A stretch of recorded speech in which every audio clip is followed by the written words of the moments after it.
E and F are the midpoints of side AB and CD respectively। तो ये कह रहा है कि ABCD एक पैरेललोग्राम है जिसके अंदर E और F AB का और CD का मिड पॉइंट है।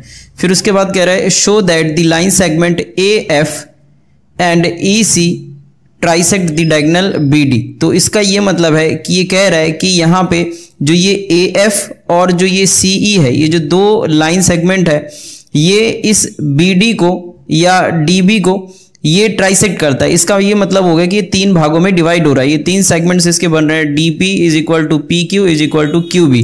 तो ये तीनों बराबर है और यही बात हमको प्रूफ करना है। तो सबसे पहले यहाँ पे हम लिखते हैं it is given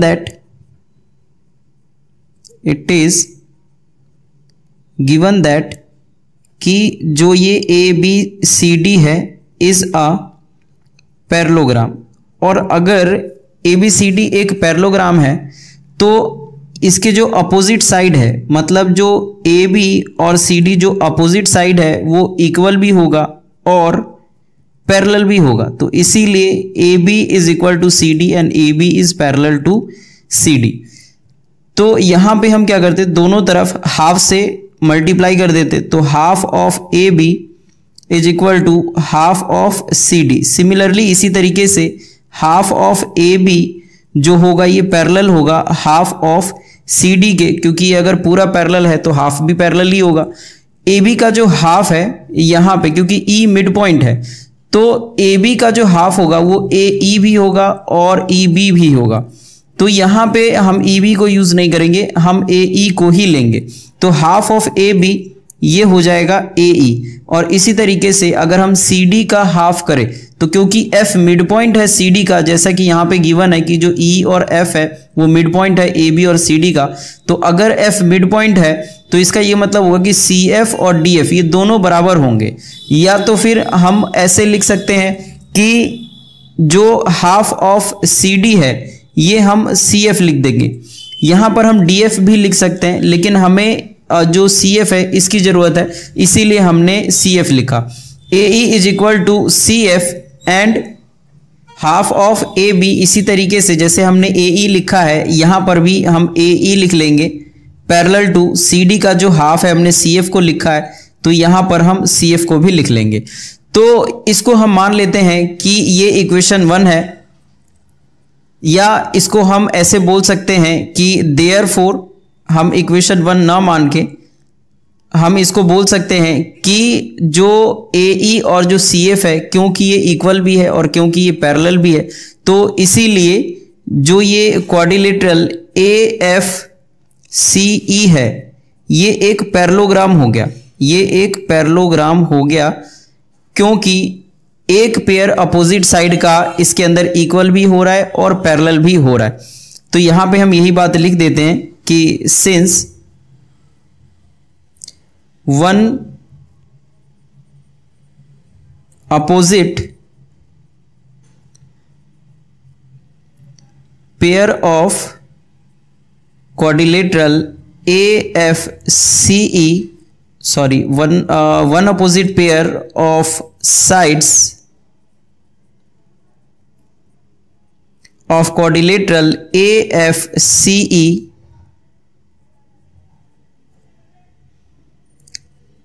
are parallel and equal। तो इसीलिए जो ये क्वाड्रिलेटरल AFCE है वो एक पैरेललोग्राम हो गया। अब इसको अगर हम मान लें कि ये हमारा इक्वेशन 1 है, तो अब इसके आगे यहाँ पे जो AF और जो CE है ये पैरेलल हो जाएगा, क्योंकि AFCE एक पैरेललोग्राम है। तो यहाँ पे हम यही बात लिख लेते हैं कि since AFCE is a parallelogram, therefore AF is parallel to CE। तो AF और CE पैरेलल हो गया, और अगर AF और CE पैरेलल हो गया तो हम यहाँ पर ये बोल सकते हैं कि जो ये EQ है ये AP के भी पैरेलल होगा। क्योंकि AF के ऊपर ही AP आ रहा है और CE के ऊपर ही EQ आ रहा है, तो ये जो लाइन सेगमेंट है वो AP के बाद ये कंटिन्यू हो रहा है, तो इसीलिए therefore AP parallel to EQ, और यहाँ पे जो PF है ये पैरेलल होगा QC के, तो इसको भी हम लिख लेते हैं, therefore FP is also parallel to CQ। तो ये हमारा हो गया इक्वेशन 2, क्योंकि इक्वेशन 1 में हमने पैरेललोग्राम प्रूफ कर रखा है। अब यहां पे in triangle ABP, in triangle ABP E is the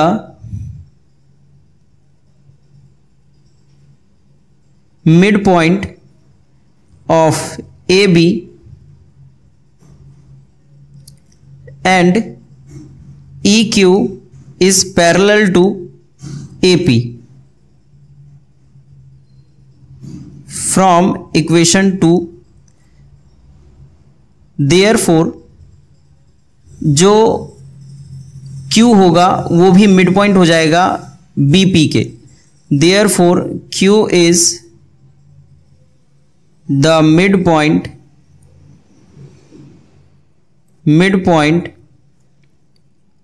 of BP by converse of midpoint theorem।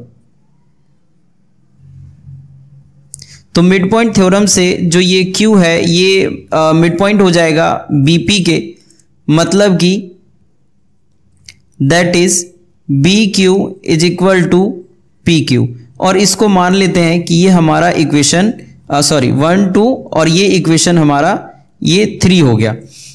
तो हम जानते हैं कि जो ये converse of mid point theorem है ये क्या होता है। पहले इससे पहले वाले जो हमने एक्सरसाइज किया था एक्चुअली में, तो उसके अंदर था कि अगर ये EQ और जो AP है Q और E अगर मिड पॉइंट है तो ये इस थर्ड साइड के पैरेलल भी होगा और ये हाफ भी होगा। अब यहाँ पे जो हम पढ़ रहे हैं, जैसे कि अगर Q पहले से ही E पहले से ही मिड पॉइंट है और ये साथ में इसके पैरेलल है, जैसा हमने ये प्रूफ किया, तो ये जो Q है ये मिड पॉइंट होगा। पहले ये दोनों मिड पॉइंट होता था और इसके पैरेलल करना होता था, यहाँ पे क्या है पैरेलल दिया हुआ है और ये मिड पॉइंट है, तो जो Q है वो भी मिड पॉइंट हो जाएगा BP के। तो इसीलिए जो by converse of mid point theorem है उसकी वजह से हम बोल सकते हैं कि जो Q है ये भी मिड पॉइंट होगा और इसीलिए BQ is equal to PQ होगा। तो ये हो गया थर्ड इक्वेशन। इसी तरीके से अगर हम CDQ के अंदर देखें तो F मिड पॉइंट दे रखा है CD का, और जो PF है ये पैरेलल है CQ का, तो जो P है वो भी मिड पॉइंट हो जाएगा। अब इसको हम लिख के और फिर करते हैं। तो in triangle CDQ F is the mid point of CD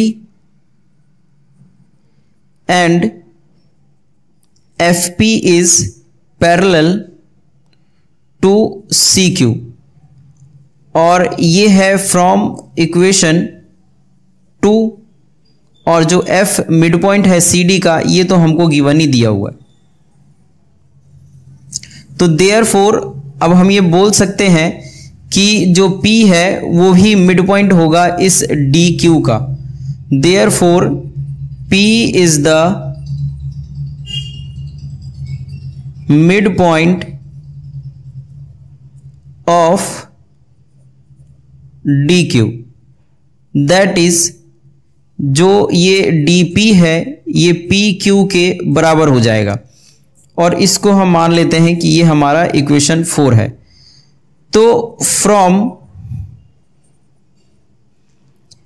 equation 3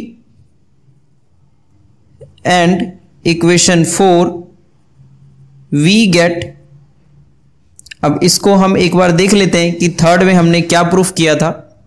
तो यहां पर इस क्वेश्चन के अंदर जो थर्ड इक्वेशन है इसमें हमने प्रूफ किया था कि जो BQ है वो PQ के बराबर है।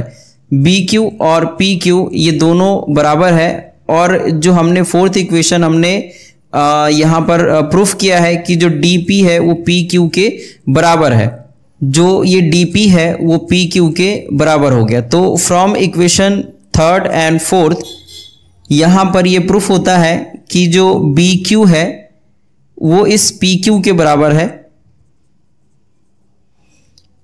और जो हमने फोर्थ में प्रूफ किया है कि जो dp है ये pq के बराबर है, मतलब जो pq है ये कॉमन है bq के भी और dp के भी। इसका मतलब ये हो गया कि तीनों एक दूसरे के बराबर है। तो bq is equal to pq is equal to dp। तो अब हम यहां पर बोल सकते हैं कि दस जो हमको प्रूफ करना था, दस line segment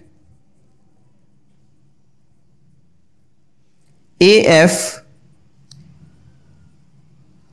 and CE trisect the diagonal